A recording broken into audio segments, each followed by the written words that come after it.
Hello friends and welcome to my channel.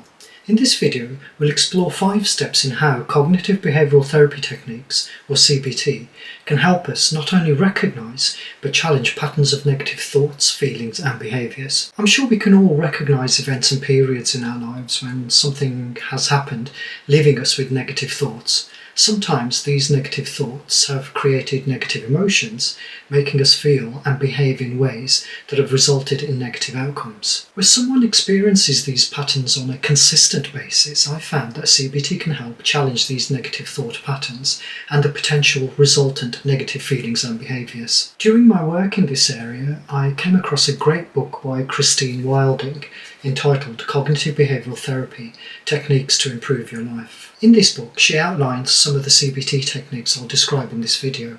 I've put a link to her book in the section below if you're interested in exploring it further. Christine illustrates that CBT is a talking therapy that's been shown to be effective in, for example, treating depression by helping individuals identify and challenge their negative thought patterns and beliefs by developing coping skills to increase positive thoughts, feelings and behaviours. A skilled therapist will normally use the following 5 steps in a CBT approach. The first step is to help a client learn to monitor when negative automatic thoughts occur. The second step is to help the client recognise the connections, the links, between the negative automatic thoughts and how these can create negative feelings and result in potentially negative behaviours. The third step involves helping the client examine the evidence for and against the negative automatic thoughts. Christine Wilder explains this in much more detail by looking at what she calls faulty thinking styles. This is where clients tend to, for example, generalise the specifics, where they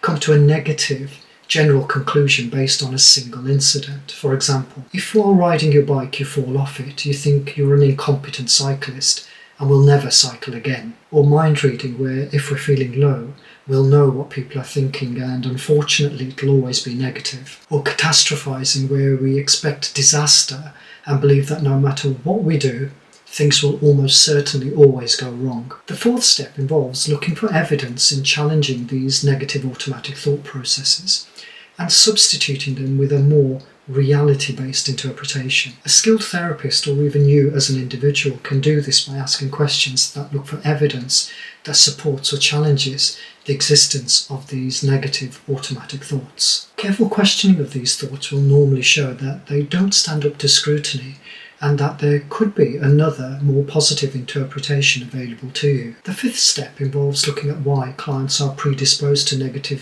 thoughts, feelings and beliefs.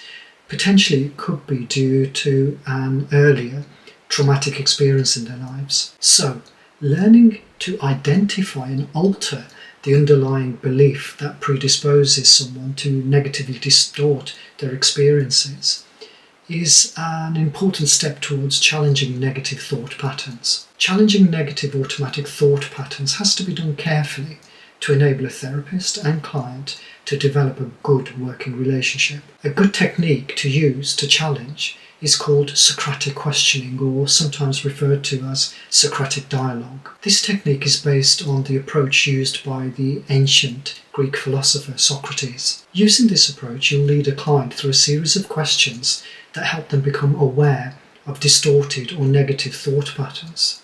You'll do this by posing questions such as, where is the evidence for this belief? Where is the evidence for thinking that you're not up to this? What do you have to lose if you do the thing that you're afraid to do? What's the worst thing that could happen if you mess up? What's another way of looking at this situation? By questioning each negative thought, the therapist is looking to undermine the tendency to think in a negative and hopeless way. By doing this, they aim to help the client restructure their thought patterns by challenging negative thoughts and replacing them with more positive and realistic ones. Undertaking this process should help them improve the quality of their lives. To find out more about this approach, have a look at the section below for more resources. There are also a few older videos on this site here. I hope you found this brief video helpful.